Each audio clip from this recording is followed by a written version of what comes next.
Bonjour, je suis Eline Elie, je suis journaliste du média Outre-mer 360 et c'est tout de suite l'heure de votre revue de presse numérique. On débute cette revue de presse avec une nouvelle qui a fait l'effet d'une bombe en ce début de semaine à Mayotte. Lundi, la toile s'est enflammée à l'annonce de la garde à vue du président du conseil départemental, Swabaïdine Ibrahim Ramadini. L'affaire porte sur les conditions de recrutement de certains cadres administratifs, a précisé le journal de Mayotte. Au total, une dizaine de personnes a été entendue. Mardi, le procureur de la République de Mayotte a annoncé la mise en examen du président du conseil départemental pour des faits de prise illégale d'intérêt et des faits de discrimination autour du recrutement de hauts cadres du département. Une annonce qui n'est pas sans conséquence pour le jeune département de France. Le site parle ainsi d'une dégradation de l'image de Mayotte. Toujours dans l'océan Indien, la presse réunionnaise s'est intéressée cette semaine à la problématique de la vie chère à l'approche de la venue de la ministre des Outre-mer Annick Girardin, 3 mois après la crise des Gilets jaunes à La Réunion. Le GIR s'est notamment penché sur les frais cachés et les marges abusives de certains concessionnaires automobiles. Le journal y explique que certains prix affichent 50% de plus pour certaines marques premium par rapport à ceux de l'Hexagone. Le site Clicano est revenu sur l'un des engagements de la ministre lors de son déplacement fin novembre dernier.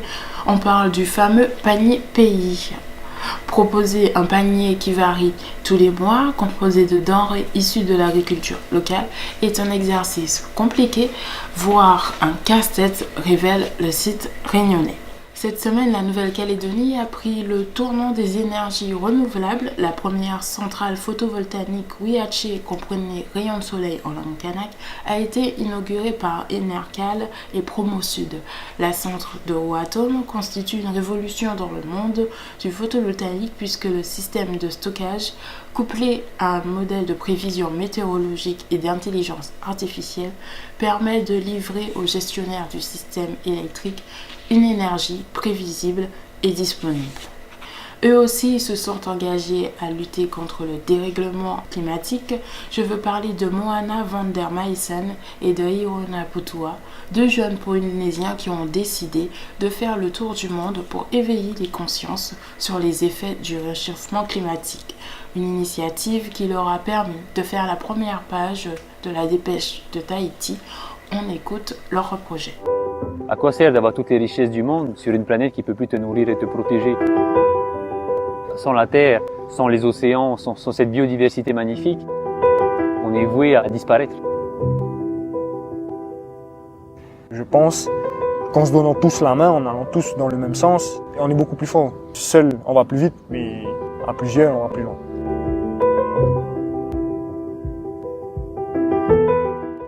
On est la première génération à constater les premières conséquences du réchauffement climatique. On sait que c'est en train d'arriver et on sait qu'on a les moyens de changer. Mais on ne peut pas faire comme si de rien n'était. On a une responsabilité importante aujourd'hui. Personnellement, je pense que c'est quelque chose d'urgent parce que c'est une problématique qui nous concerne tous. Moi, en tout cas, je me sens concerné en tant qu'être humain parce que justement, j'évolue dans ce monde. Donc, on s'est mis en tête de voyager pour découvrir le monde, pour aller au contact de ces personnes qui œuvrent pour l'écologie. Donc on a décidé de quitter un peu notre confort idyllique dans ce paradis du bout du monde pour aller chercher des solutions pour bâtir la Polynésie de demain et peut-être construire un modèle qui pourrait inspirer le monde entier.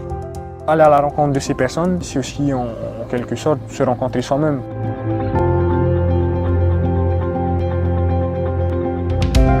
On voit un peu les images un peu de catastrophes naturelles qui se répandent de plus en plus un peu partout sur Terre. Est-ce qu'on peut nous imaginer en Polynésie que ça arriverait chez nous? Au-delà de tout ce que peut mettre en œuvre une société pour préserver l'environnement, que ce soit des sanctions, etc., il faut qu'on retrouve ce lien avec la nature. Ce lien qu'on a toujours eu, qu'on a oublié. Nous, en tant que Polynésiens, on veut réveiller le monde, on veut réveiller les consciences. On veut que les gens s'inspirent du message qu'on a à leur donner, c'est-à-dire que nous sommes tous un. Nous sommes tous un sur cette planète. On est interdépendants les uns des autres, que ce soit envers les animaux, que ce soit envers les océans, que ce soit envers les arbres.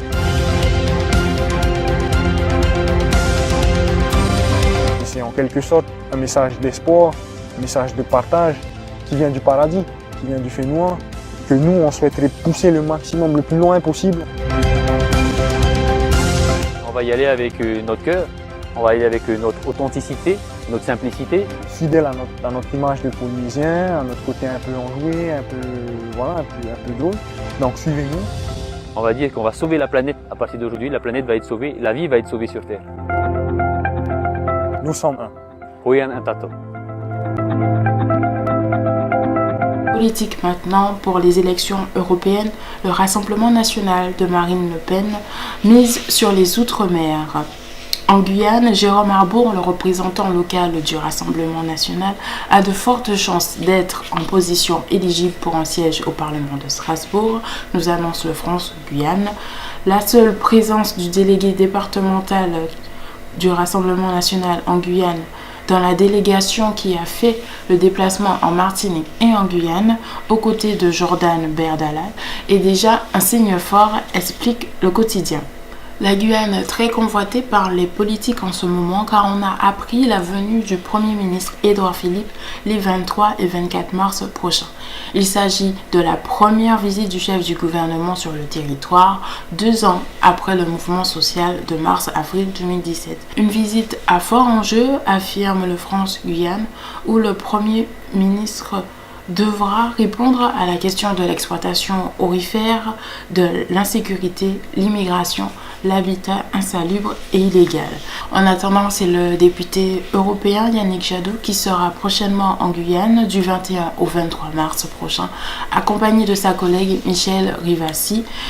C'est officiel, la Guadeloupe est devenue membre associé de l'Organisation des États de la Caraïbe orientale. Depuis jeudi, le département fait partie des 11 territoires qui composent l'OCO. Elle est la 2e région française au sein de cette institution après l'adhésion de la Martinique en 2015. Tout au long de cette semaine, le quotidien France Antilles a consacré une série d'articles sur les atouts et les bénéfices de cette adhésion guadeloupéenne à l'organisation caribéenne. On termine cette revue de presse bien évidemment avec du sport. En foot, le Réunionnais Dimitri Payet s'est confié sur son statut pour l'heure de remplaçant aux journalistes de l'équipe. En attendant une éventuelle titularisation pour le Classico PSG-OM qui se tient ce dimanche, le capitaine de l'OM reste serein. Je ne boude pas, je travaille et si on fait appel à moi, j'essaierai de répondre présent. Je ferai ce qu'il faut sur le terrain, a-t-il confié. En tennis, nouvelle déception pour Gaël Monfils sur le gazon du tournoi de l'Indian Wells en Californie. Blessé au tendon d'Achille gauche, Gaël Monfils a déclaré forfait avant son quart de finale contre Dominique Thiem. C'est la fin de la revue de presse numérique. On se donne rendez-vous la semaine prochaine pour un nouveau tour d'actualité.